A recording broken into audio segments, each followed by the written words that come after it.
我嗰邊你聽我買認識嗰啲啊嘛。第一句同埋下邊嗰OK。幾句。Jesu Seinan kajai。講咩嘛Jesu Seinan kajai Thangkhohao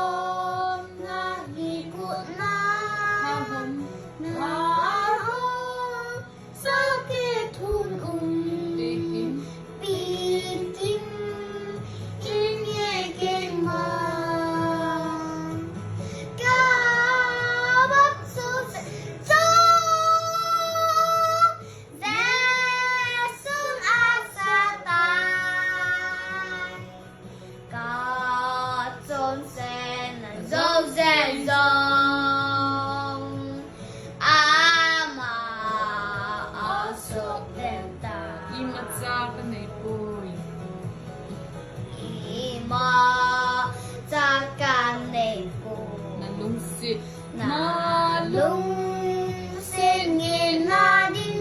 Nang mà lấy sọt nang ma lấy sọt khen in cơ ba vi thi san chun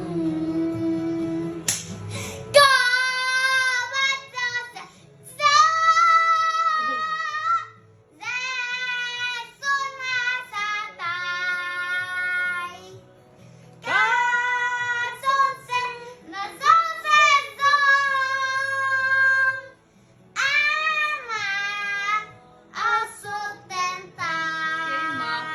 tiếng à hả?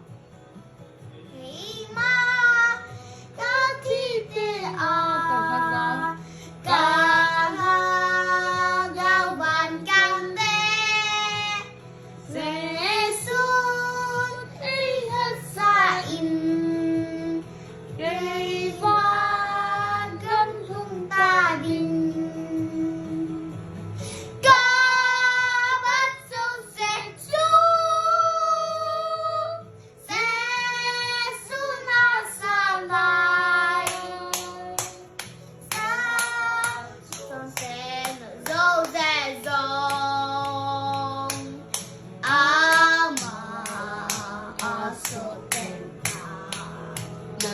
na Pathen.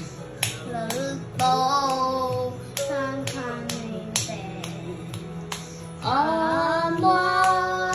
Haokip Kagalban pa